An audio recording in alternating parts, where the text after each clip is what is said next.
En el nombre del Padre, del Hijo, del Espíritu Santo. Amén. Amén. Señor Dios Padre eterno, te damos gracias por este nuevo día de vida que tú nos has regalado y por todas las bendiciones que en él hemos recibido de tu infinito amor, bondad y misericordia. Te rogamos, Señor, envíos a tu Santo Espíritu para que en la persona de Rafael nos llegue el mensaje que tú tienes preparado para todos nosotros. Te agradecemos en el santísimo nombre de nuestro Señor Jesucristo. Amén. Amén. Padre nuestro, Estás en el cielo, santificado sea tu nombre.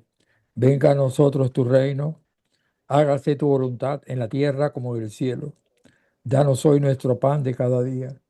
Perdona nuestras ofensas, como también nosotros perdonamos a los que nos ofenden.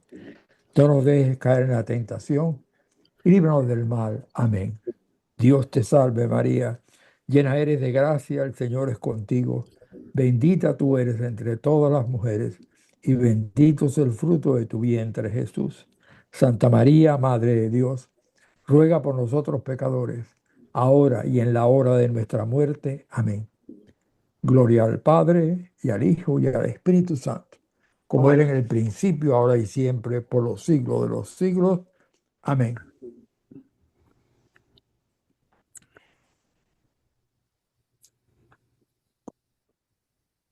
Bueno, este es el cuarto domingo de Pascua y es el domingo del Buen Pastor.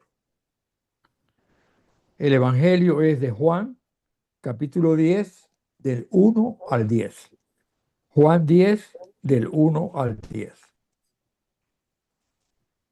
Y dice así: en aquel tiempo Jesús dijo a los fariseos: yo les aseguro que el que no entra por la puerta del redil de las ovejas, sino que salta por otro lado, es un ladrón, un bandido. Pero el que entra por la puerta, ese es el pastor de las ovejas. A ese le abre el que cuida la puerta, y las ovejas reconocen su voz. Él llama a cada una por su nombre y las conduce afuera. Y cuando ha sacado a todas sus ovejas, camina delante de ellas, y ellas lo siguen porque conocen su voz. Pero a un extraño no lo seguirían, sino que huirían de él porque no conocen la voz de los extraños. Jesús les puso esta comparación, pero ellos no entendieron lo que les quería decir. Por eso añadió: les aseguro que yo soy la puerta de las ovejas. Todo el que ha venido antes que yo son ladrones y bandidos, pero mis ovejas no los han escuchado. Yo soy la puerta. Quien entra por mí se salvará. Podrá entrar y salir y encontrará pastos. El ladrón solo viene a robar, a matar y a destruir. Yo he venido para que tengan vida y la tengan en abundancia. Palabra de Dios. Gloria a ti. gloria a ti, Señor Jesús. Este evangelio de Juan es cuando Jesucristo se presenta como el buen pastor. Él dice que hay una puerta. Hay que entender cómo funcionaban los pastores en aquella época. Todavía en España yo vi esto. O sea, cuando hay una cueva buena, que puede ser un refugio para las ovejas, no solamente un pastor mete su rebaño, sino que varios pastores meten sus ovejas en el mismo lugar y hay una puerta a la cual hay un vigía que está delante de la puerta. Las ovejas siguen al pastor, o sea, hay que ver cuando el rebaño sale, ellas van detrás del pastor y ellas reconocen la voz del pastor. O sea, ellas se distribuyen y empiezan a pastar en diferentes lugares, pero cuando el pastor da un chiflido, un grito especial, ellas enseguida todas vienen y se reúnen en torno al pastor. Y entonces el perrito que tiene el pastor es el que las rodea al rebaño para que no se separen. Es así como funciona. Pero es interesante ver cómo son 2 o 3 pastores los que están ahí con su rebaño. Sin embargo, cuando el pastor de cada una da la voz, ellas siguen a ese pastor. No siguen a otro pastor porque no conocen la voz de los otros. Solamente conocen la voz de su pastor. Y entonces van detrás de él. Dice que los apóstoles no entendieron lo que había dicho. Y entonces él dice a continuación lo que les va a decir: yo soy la puerta. O sea, él es la puerta. Ese el yo soy, en hebreo quiere decir Yahvé, Dios. Entonces, lógicamente, él en Juan se ven 7 yo soy, que son interesantes porque es cuando Jesucristo expresa su divinidad. O sea, que él es Dios. O sea, yo soy la vid, yo soy el camino, la verdad y la vida, yo soy el pan de vida, yo soy el buen pastor. O sea, 7 veces va a decir la palabra yo soy. Eso no aparece en los otros evangelios, aparece precisamente en el de Juan, porque va dando muestras de la divinidad de Jesucristo. Y entonces cuando ya lo empiezan a llamar, precisamente, Kyrios en griego, o le podrían llamar de la otra manera el Sadai, o sea, como lo decía en hebreo, o Adonai, más bien Adonai, usan más la palabra Adonai, que es en hebreo, quiere decir Señor. O sea, que tú eres divino. Eso expresa la divinidad de Jesucristo. Por eso lo expresa en diferentes ocasiones del Evangelio el yo soy. Yo soy la resurrección y la vida. Yo soy el buen camino. Yo soy la vid. Yo soy el buen pastor. O sea, 7 veces él va a decir esa forma de expresar su divinidad para que lo comprendan. Y entonces cuando las personas siguen a Jesucristo, conocen lo que Jesucristo está diciendo. O sea, si hay uno que se mete a hablar otra cosa distinta a lo que es el mensaje de Cristo, las personas no lo van a seguir. ¿Por qué? Porque solamente siguen al pastor, a lo que el pastor, el buen pastor, ha dicho. Y ese pastor dice: yo he venido para que tengan vida y la tengan en abundancia. Es la vida que te da el buen pastor, que es Jesucristo. Y lo da con esa forma tan sencilla, ¿no? El salmo va a ser el Salmo 22, que es el salmo del buen pastor. El Señor es mi pastor, nada me faltará. El Señor es mi pastor, nada me falta. En verdes praderas me hace reposar y hacia fuentes tranquilas me conduce para reparar mis fuerzas. Y repite la antífona: el Señor es mi pastor, nada me faltará. Por ser un Dios fiel a sus promesas, me guía por el sendero recto. Así, aunque camine por cañadas oscuras, nada temo, porque tú estás conmigo, tu vara y tu callado me da seguridad. El callado es el que lleva el pastor para que las ovejas no se desvíen. De manera que cuando una oveja se desvía, el callado tiene como un arco al final, y entonces por ese arco él tira de la oveja para que la oveja entre de nuevo en el rebaño. Tú mismo me preparas la mesa a despecho de mis adversarios, me unges la cabeza con perfume y llenas mi copa hasta los bordes. Tu bondad y su misericordia me acompañarán todos los días de mi vida y viviré en la casa del Señor por años sin término. Eso es lo que me da la vida eterna. O sea que ya yo viviré en la casa del Señor. Los Hechos de los Apóstoles va a hablar precisamente del Pentecostés. O sea que es los 50 días después de la Pascua, cuando viene la venida del Espíritu Santo. El día de Pentecostés, esto es de los Hechos de los Apóstoles, capítulo 2, un versículo solamente 14a y después del 36 al 41. El día de Pentecostés se presentó Pedro junto con los 11 ante la multitud Y levantando la voz, dijo: sepa todo Israel con absoluta certeza que Dios ha constituido Señor y Mesías al mismo Jesús a quien ustedes han crucificado.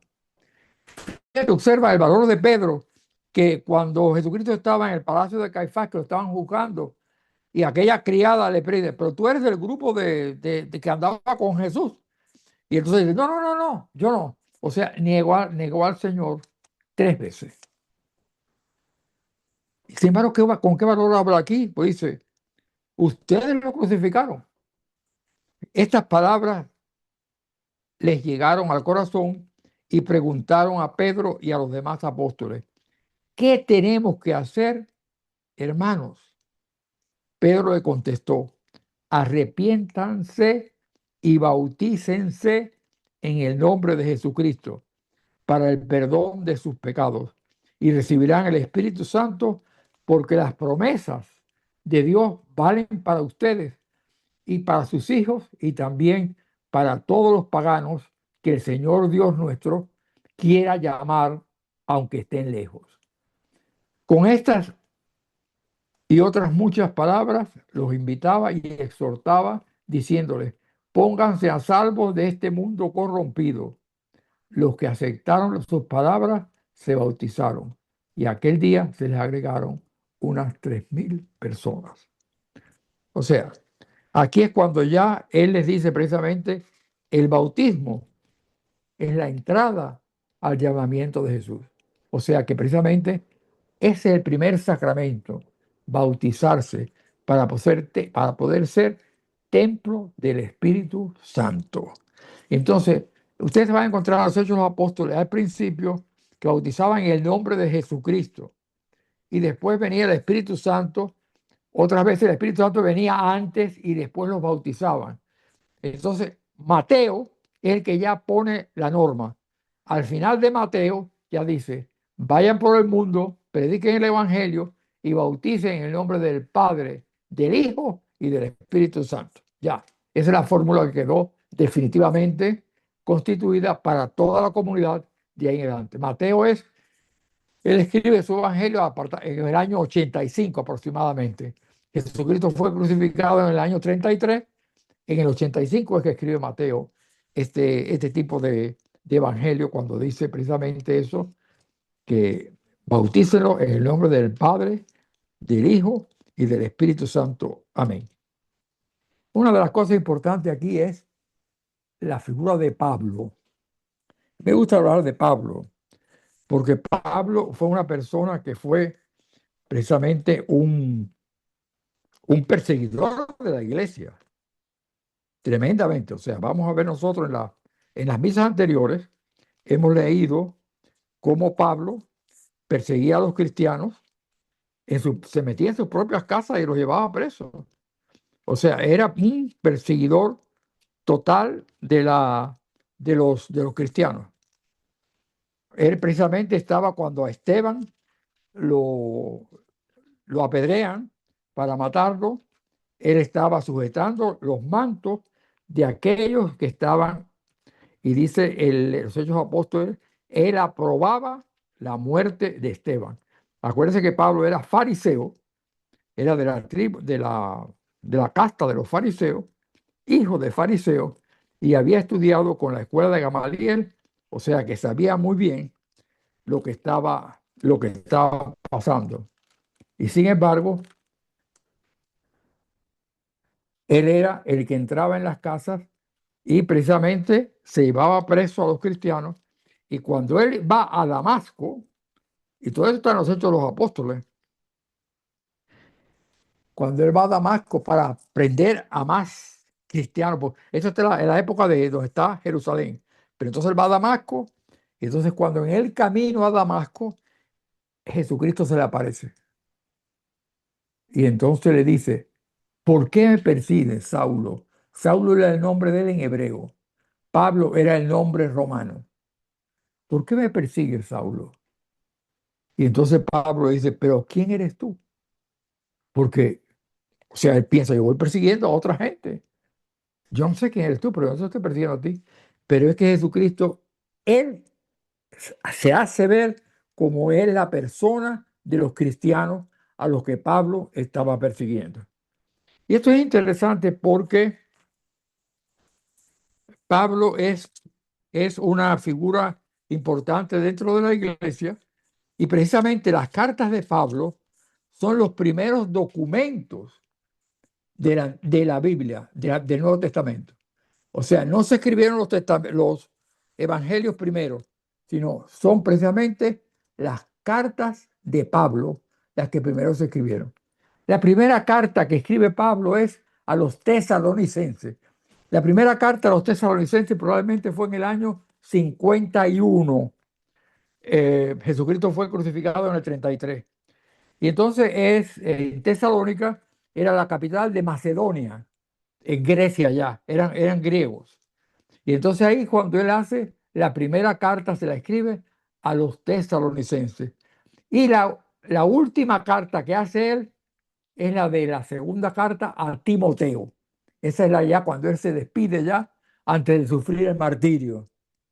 Entonces es interesante ver cómo la transición de él. Él estaba en Tarso y entonces Bernabé, que era un cristiano que había venido de la isla de Chipre, había venido para Antioquía y estaba trabajando con la comunidad de Antioquía. Él sabía la clase de hombre que era Pablo y lo que sabía. Y entonces lo va a buscar a Tarso y lo trae para Antioquía. Y los dos empiezan a trabajar ahí con la comunidad de Antioquía. Y de ahí salen, porque Antioquía es un puerto del Mediterráneo, y de ahí salen ellos para los viajes que van a hacer. Y Marcos, que era un adolescente, Marcos, recuerden que San Marcos es este sábado, es la fiesta de San Marcos. Y en aquel momento Marcos era un adolescente de dinero, porque acuérdense que en la casa de Marcos tenía 3 pisos.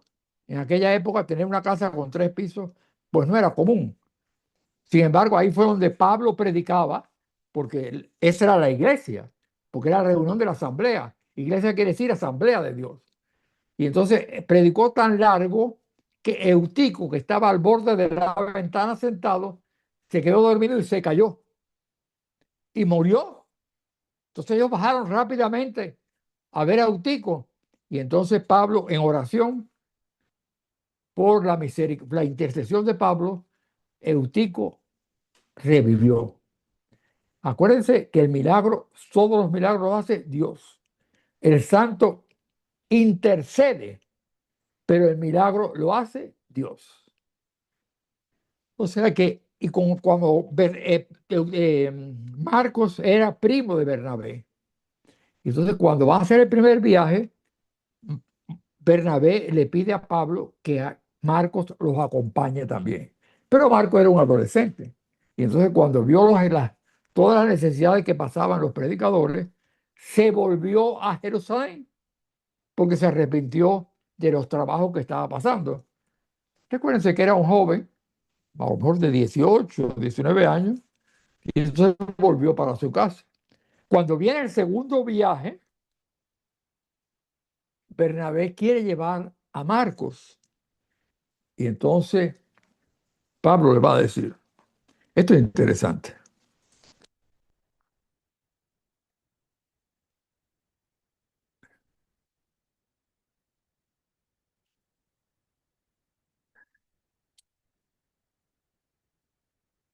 Tiene una discusión entre Pablo y Bernabé. Esto estamos en Hechos de los Apóstoles, capítulo 15, verso 36 y siguiente. Hechos de los Apóstoles, capítulo 15, 36 y siguiente. Algún tiempo después, Pablo dijo a Bernabé, volvamos a visitar a los hermanos que están en las ciudades donde ya hemos anunciado la palabra del Señor para ver cómo se encuentran. Bernabé quería llevar consigo también a Juan, llamado Marcos. Recuerden que ahí había 2 nombres. Juan es un nombre hebreo y Marcos es un nombre romano. Pero Pablo, consideraba que no debía llevar a quien los había abandonado cuando estaban en Panfilia y no había bajado con ellos. La discusión fue tan viva que terminaron por separarse. Bernabé llevando consigo a Marcos, se embarcó hacia Chipre. Pablo, por su parte, eligió por compañero a Silas y partió encomendado por sus hermanos a la gracia del Señor. O sea, ahí viene una discusión tremenda por la cuestión de Marcos. O sea, Pablo no quería que Marcos, que se había arrepentido en el primer viaje, volviera en otro viaje de nuevo. ¿Recuerdas? O sea, era una persona con una personalidad muy fuerte, la de Pablo. Pero al final de su vida, la última carta de Pablo es la segunda carta a Timoteo. Es ahí cuando él se despide. Ya está en Roma, ya está cerca el martirio de él.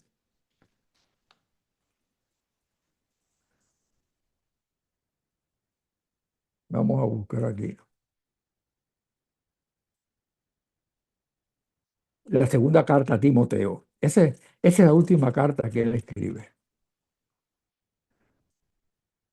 En la despedida de la segunda carta a Timoteo, él le dice, ven a verme lo más pronto posible, porque Dimas me ha abandonado por amor a este mundo. O sea, se arrepintió de su cristianismo. Él se fue a Tesalónica, Crescente emprendió viaje a Galicia y Tito a Dalmacia. O sea que se quedó solo. Por eso le dice a Timoteo, ven a verme cuando puedas.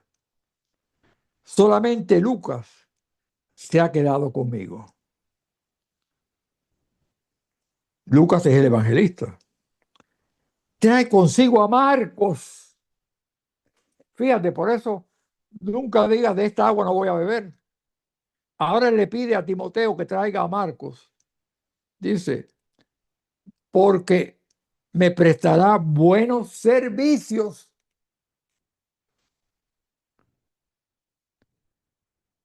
A ti, a Tíquico lo envía a Efeso. Cuando vengas, tráeme la capa, etcétera. Él se está despidiendo. Ya le queda poco. Él está preso y está ya despidiéndose de los demás. Pero al final de su vida, le pide a Timoteo que le traiga a Marcos. Ustedes ven cómo el mundo da una vuelta y tú no sabes nunca con lo que, con lo que te vas a encontrar. Esto es interesante, ¿eh? Por eso la fiesta de San Marcos es el sábado. Este sábado es San Marcos. Las cartas pastorales de Pablo son tres. Las dos cartas a Timoteo y la carta a Tito. ¿Por qué se llaman pastorales? Porque esas cartas, él les da instrucción a ellos de cómo trabajar con la comunidad. O sea, él empieza a hablar precisamente por ejemplo, a Timoteo, dice aquí, le habla de los falsos profetas, el verdadero alcance de la ley, le habla el modo de orar, el jefe de la comunidad. O sea, él dice a Timoteo, aunque haya otros que sepan más que tú, pero tú eres el jefe. Tú eres el que está a cargo de la comunidad. Timoteo estaba en Éfeso. Él estaba a cargo de la comunidad en Éfeso. Esa comunidad había fundado Pablo. Y le habla después de los diáconos. Le habla después del misterio de Cristo. Después habla del falso ascetismo. Después le habla de exhortación a la piedad. Le va indicando cómo el pastor tiene que tratar a la comunidad. Le va dando diferentes aspectos. Lo va instruyendo para que sea un verdadero pastor. Por eso se llaman las cartas pastorales de Pablo. Primera y segunda de Timoteo y la carta a Tito. Cómo deben ser los presbíteros, cómo hay que tratar a las viudas, cómo tratar a los esclavos. Y lo va exhortando completamente. Y en la segunda de Timoteo, ella es la última carta que escribe. Esta es la que hablé antes, cuando él manda que le traigan a Marcos. Le dice a Timoteo que traiga a Marcos. O sea, ya él está en prisión, ya le quedan pocos días de vida antes que le corten la cabeza, que fue el martirio de él. Y la exhortación a Tito, de Tito sabemos poco, pero sabemos que era discípulo de Pablo, pero probablemente estaba en la isla de Creta, o sea, era un griego, greco-romano, o sea, esa era y entonces él le va a dar a Tito todas las instrucciones para cómo debe llevar la comunidad a la que él está enfrente de ellos. Por eso es las cartas pastorales, porque son las cartas al pastor que va a dirigir una comunidad. La lucha contra los falsos profetas, le va a hablar de los deberes de los fieles, cómo deben, los deberes que tienen que tener los fieles, el misterio de Dios Salvador, la exhortación a la obediencia y a la humildad, el renacimiento bautismal y la fidelidad a la verdad. O sea, esas son las tres cartas pastorales que se llaman, son esas tres cartas, las dos de Timoteo y precisamente la carta a Tito. Pero hay una carta interesante en el himno al amor que está en Primera de Corintios 13.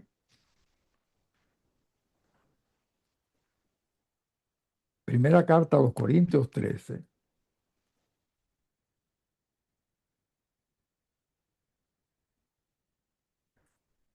Es la verdad de la preeminencia, lo importante que es el amor. Ese es como el himno del amor. Pero si en ese himno al amor, cada vez que la palabra amor aparezca, es el agape, agape, agape. El agape en hebreo es el amor, es precisamente el amor completamente de Dios.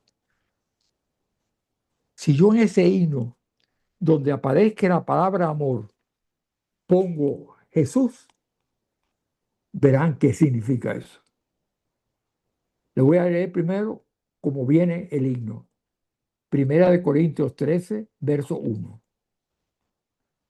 Aunque yo hablara todas las lenguas de los hombres y de los ángeles, si no tengo amor, soy como una campana que resuena o un platillo que retiñe. Aunque tuviera el don de la profecía y conociera todos los misterios y todas las ciencias, aunque tuviera toda la fe, una fe capaz de trasladar montañas, si no tengo amor, no soy nada. Aunque repartiera todos mis bienes para alimentar a los pobres y entregara mi cuerpo a las llamas, si no tengo amor, no me sirve para nada. El amor es paciente, es servicial. El amor no es envidioso, no hace alarde, no se envanece, no procede con bajeza, no busca su propio interés, no se irrita, no tiene en cuenta el mal recibido, no se alegra de la justicia, sino que se regocija con la verdad. El amor todo lo disculpa, todo lo cree, todo lo espera y todo lo supera. El amor no pasará jamás.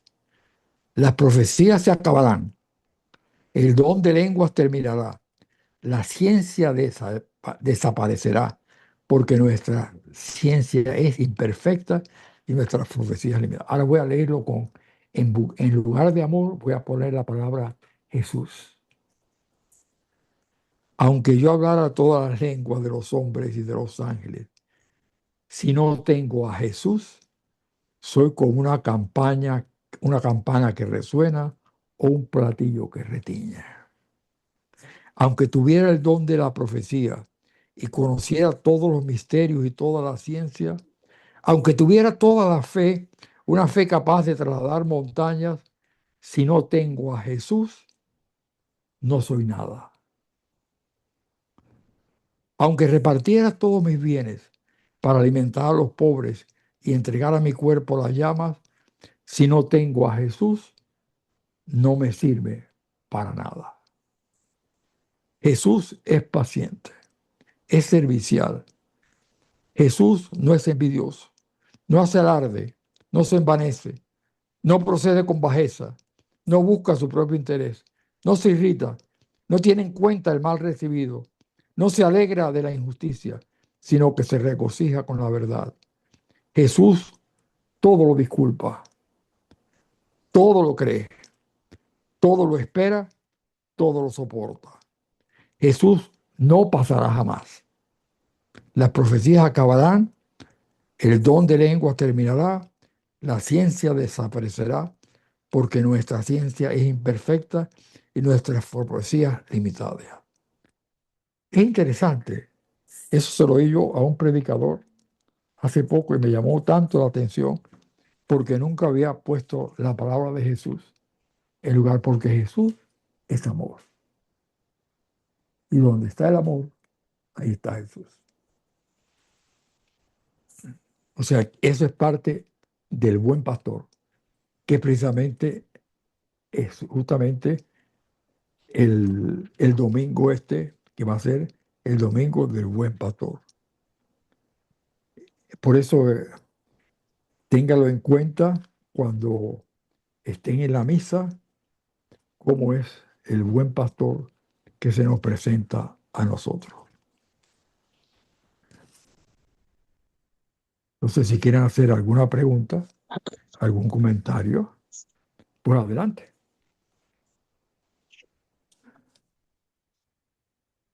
Aunque esté en contra de lo que yo he dicho, que ustedes piensen de otra manera distinta. Yo, Rafael, tengo una pregunta. Este Marcos que habla el evangelio, no es el evangelio, la lectura, ¿es el evangelista? Es el evangelista. Uh-huh. Es Marcos el evangelista. Fue el primer evangelio que se escribe. Uh-huh. Marcos escribió su evangelio como en el año 65. Mateo y Lucas fueron en el año 85. Y Juan ya lo escribe en el año 100. Ok, y mi otra pregunta que no recordaba, o sea, yo me acuerdo que una vez hicieron una comparación entre el bautismo que hacía Juan el Bautista y el bautizo que se hacía después de la venida de Cristo. Me recuerdas la diferencia porque había una diferencia, pero que yo le escuché en una charla, pero no me acuerdo ahora cuál era. Mira, el bautismo de Juan el Bautista no era el bautismo cristiano. Uh-huh. O sea, el bautismo cristiano viene con Jesucristo. Uh-huh. O sea, precisamente ahí no venía el Espíritu Santo. El bautismo de Juan el Bautista se lo inventó él como un ritual de purificación para los judíos. Ok. Bañarse para salir nuevos y purificarse de esa manera. Pero ahí no había infusión del Espíritu Santo. O sea, es más o menos lo que hacen nuestros hermanos Separados. protestantes, sí. Sí, pero ellos ahí sí bautizan en el nombre del Padre, del Hijo y del Espíritu Santo. O ellos también tienen la Trinidad para el bautizo. Ellos bautizan en el nombre del Padre, del Hijo y del Espíritu Santo. Lo hacen con el agua y meten a la gente en el mar o lo que sea, en el lago, como quieran. Pero ese sí es un bautismo cristiano. Precisamente cuando tú vas, por ejemplo, yo había el catecumenado de San Isidro. Entonces, cuando se venía un protestante que quería convertirse a la Iglesia Católica, yo tenía que preguntarle, ¿tú fuiste bautizado en el nombre del Padre, del Hijo y del Espíritu Santo? Porque se bautizan de adultos. Entonces, él decía, sí. Entonces, nosotros no volvemos a echar el agua. Ah, ok. El agua es solamente, ¿por qué? Porque en Efesios 4, ¿qué dice? Un solo Señor, una sola fe, un solo bautismo, un solo Dios y Padre. Ahora, si un católico se convierte al protestantismo, entonces hay lugares en que los bautizan de nuevo. Más bien son los evangélicos los que lo bautizan de nuevo. Entonces están saltándose Efesios 4. Un solo Señor, una sola fe, un solo bautismo. Yo pensé que los hermanos separados no, cuando bautizaban, no utilizaban la Trinidad, pero me Bueno, dice, es que si no usan la Trinidad no son cristianos. ok, Por ejemplo, los mormones hablan de Jesucristo, pero ellos no son cristianos, porque ellos no creen que Jesucristo es Dios. ujú, ¿Te das cuenta? Los ujú. testigos de Jehová hablan de Jesucristo, pero no son cristianos, porque ellos no creen que Jesucristo es Dios. Y hablan de Jesucristo, pero para ellos Jesucristo es un hombre, no es Dios. Ok, ok. ¿Está claro? Sí, gracias por la aclaración. Me alegro que haya hecho la pregunta. Señor Carlos, señor eh, Rafael, Rafael, discúlpame. no Entonces, importa. cuando los hermanos separados, digamos, un católico, como usted lo decía ahorita, un católico se pasa para la iglesia de los hermanos separados y ya ese católico fue bautizado, pero en la iglesia de los hermanos separados lo vuelven a bautizar. ¿Ese es doble bautismo o qué ocurre ahí? Yo no creo que las grandes denominaciones protestantes, como los metodistas, los presbiterianos, los bautistas a veces bautizan solamente en el nombre de Jesús, porque yo me encontré casos en el catecumenado que pues hay una parte de los bautistas que bautizan solamente en el nombre de Jesucristo, no del nombre del Padre, del Hijo y del Espíritu Santo. A eso sí hay que bautizar en el nombre del Padre, si se quieren convertir al catolicismo. Ok, Pero si están gracias. bautizados en el nombre del Padre, del Hijo y del Espíritu Santo, eso ya es una sola vez. Si la persona se convierte al catolicismo, solamente se hace la crismación, el crisma que se le unta en la cabeza, que es precisamente el que lo hace, tú eres sacerdote, profeta y rey. Que eso no lo tienen ellos. Los protestantes no tienen el crisma. Por lo tanto, ellos no pueden hacer crismación.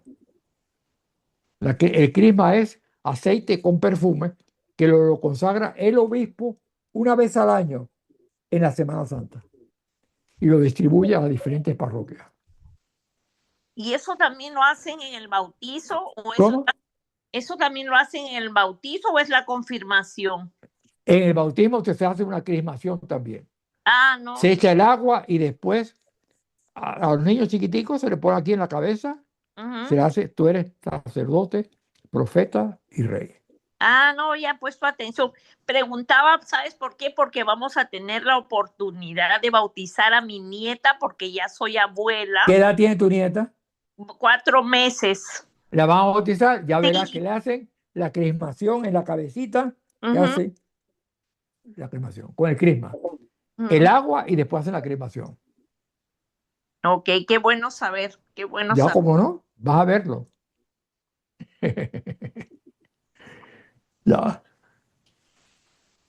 También en el bautizo de Juan es importante aclarar que el bautizo de Juan no perdona los pecados. No, no, En cambio, es un ritual que se inventó él. ajá. En cambio, el bautismo que nosotros tenemos queda, como Claro, dice por el supuesto, es padre. renacer de nuevo a la vida, es un nacimiento nuevo.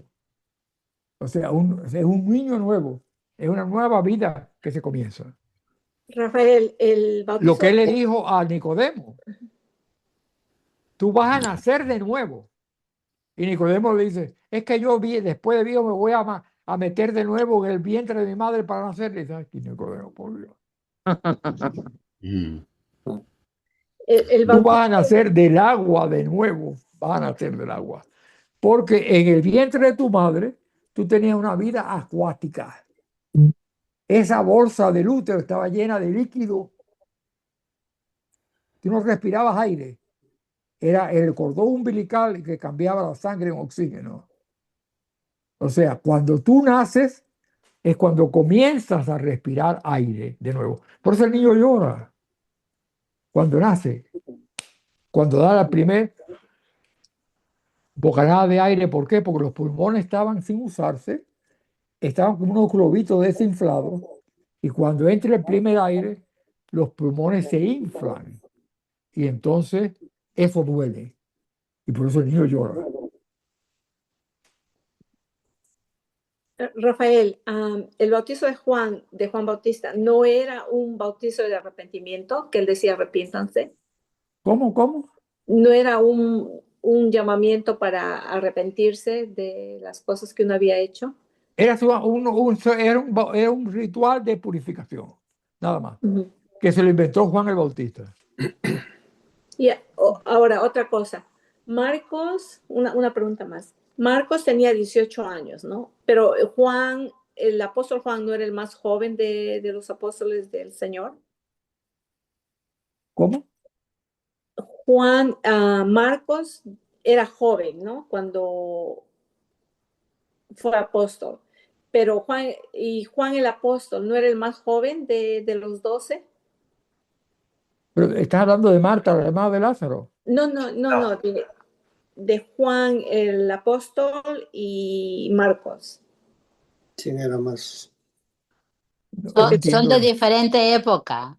Son de Sí. diferente época. Marcos es con Pablo después de haberse convertido. Marta era de la época de No, Jesucristo. ella está hablando de Marcos, hermano. Marcos. Los Marta, evangelistas. María y Lázaro. Marcos. Marcos. Pero, hermanita, Marcos es de la época de Pablo, cuando Pablo ya se convirtió. Exacto. Y Juan es de la época de Jesús, el que caminó con Exactamente. Jesús. Me alegro que lo hagas, Marce, que haya Ya, dicho y eso. aquí Y Juan fue escogido, fue uno de los escogidos, los de dos los 12. apóstoles. Pero ¿a quién le reemplaza Marcos? Porque Marcos es también parte de los 12, No. ¿no? ¿Cómo que está diciendo ella? ¿El evangelista? ¿No es Marcos el evangelista? ¿No era uno de los 12? Mira, Marco en aquel momento, si hubiera conocido la casa de Betania, hubiera entrado ahí para llevarse los presos, porque perseguía a la iglesia. ¿O Marcos también? No, perdón, Pablo, perdón. No estoy hablando de Marcos. Oh, ok. Son de diferente época, María, son de diferente época. Los Pero ella, evangelistas no todos. ¿cuál relación hay ella con Marcos y Marta? No, Marcos, están hablando de Marcos, no de Marta. ¿Y qué tú dices acerca de Marcos? Yo pensé, como es el evangelista, era parte de los 12. No era de los 12, no era apóstol, era evangelista. Judas tiene que es Bernabé, creo, ¿no? Que lo reemplaza a Judas porque eran 12, ¿te acuerdas? Pero hay quien lo reemplaza a Judas. Y Marcos, ¿a quién le reemplaza? A eso. Pero Marcos no era evangelista, no era apóstol. No era apóstol, solamente evangelista. Ok, está bien. Uh-huh. Pablo es el que es apóstol. Y en todas las cartas dice, yo soy apóstol de Cristo. Uh-huh. ¿Está claro o no? Ya.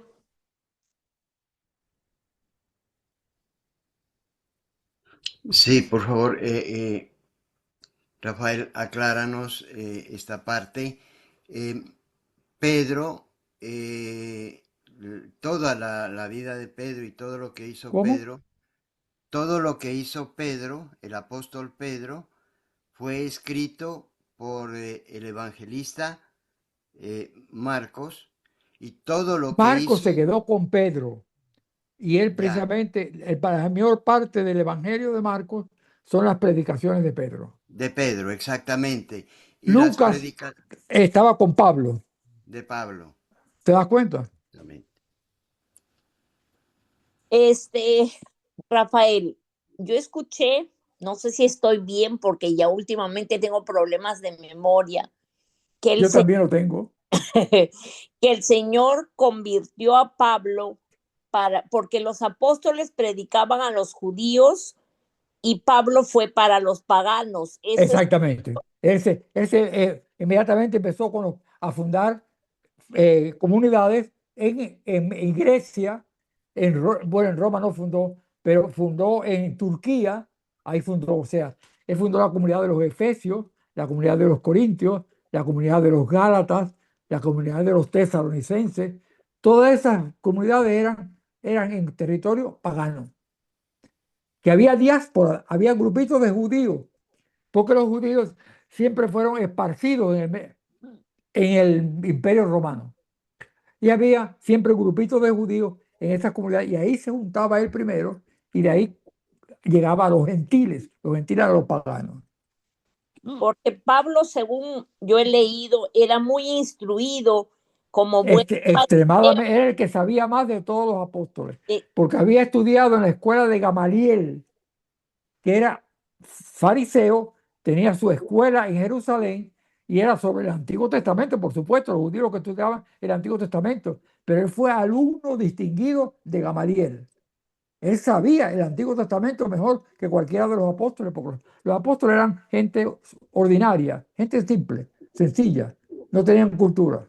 Claro, por eso a él le costaba creer que Jesús era hijo, el enviado, ¿no? Por eso le costaba mucho creer. Ahí está la cosa. Y entonces la comunidad de Roma no la fundó él, pero él siempre ansiaba llegar a Roma. Y entonces, precisamente, pero él no fundó, él escribió a los romanos, pero es como no es una carta como son las otras que son cartas, sino es como un testamento en general de los principios del cristianismo. Es lo más larga, es de 15 capítulos, o sea, es la carta más larga que es a los romanos. Pero él no fundó esa comunidad.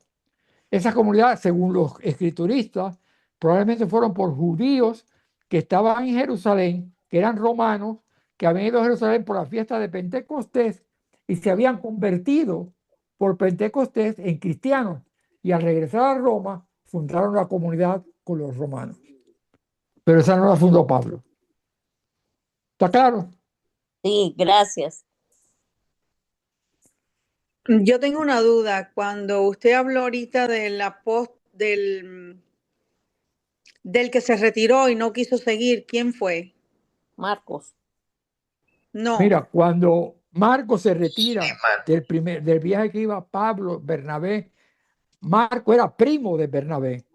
Bernabé fue el que llevó a Marcos. Marcos era un adolescente, era un jovencito, a lo mejor de 18, 19 años.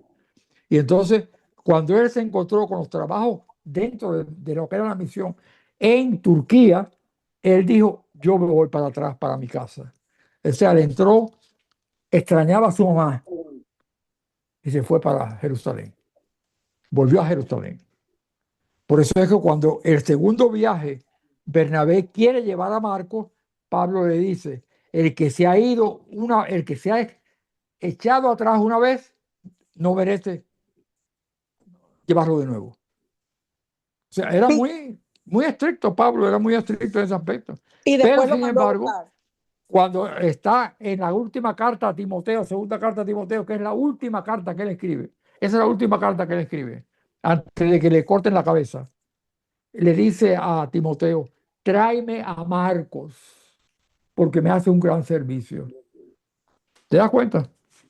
Sí, no, yo esa parte la entendí, pero después usted habló de otro que sí se salió, de verdad. ¿Cómo? No, es el Esa parte es el mismo. Yo pensé que era otra persona que se había ido. Yo esa parte la escuché bien. Pero si te dije, después, Marcos era primo de Bernabé. no, yo sé, yo entendí esa parte, pero después hubo otra persona que me parece que usted dijo que se había ido. Él, en este primer viaje, él se fue para atrás, No. volvió a Jerusalén. Sí, no, ya yo lo entendí. Yo pensaba que había habido otro hombre, otra persona que se había ido. No, Está es bien. Marcos. Ok. Por eso que Pablo dice, el que se va una sola vez no merece ir de nuevo. Le dice a Bernabé y discuten fuertemente, lo leí en Hechos de los Apóstoles. Y entonces la discusión, se separó Pablo de Bernabé. Bernabé se llevó a Marcos a Chipre y Pablo se fue con Silas, siguió su viaje. Ahí se separaron. Rafael, por favor, en el versículo 8 del Evangelio dice, todos los que han venido delante de mí son ladrones y salteadores, pero las ovejas no les escucharon. es en el versículo 8. Esto se refiere, desde luego que no se refiere a los antiguos profetas. Se refiere tal vez a los paganos, algún grupo Se refiere así. a todo lo que había. Había judíos que eran ladrones, que hablaban contra Jesucristo y le hablaban contra el Mesías que iba a venir, porque pensaban que el Mesías iba a ser un rey poderoso, como los demás reyes que había en aquel momento, como los emperadores. Y entonces hablaban de diferentes maneras, no la forma en que estaba en las escrituras, predicho por las escrituras. Por eso le dice, ahora yo soy la puerta. Lo que yo hablo, lo conocen mis ovejas. Gracias.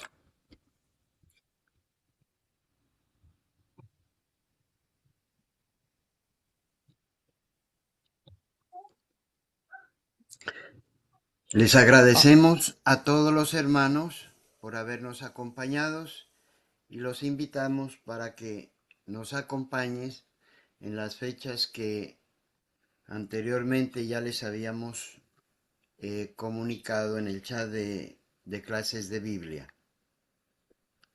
Recordemos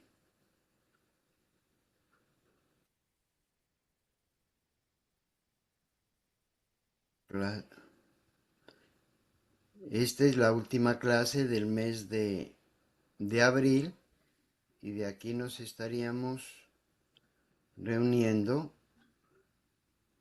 en el mes de mayo. Ya les informo.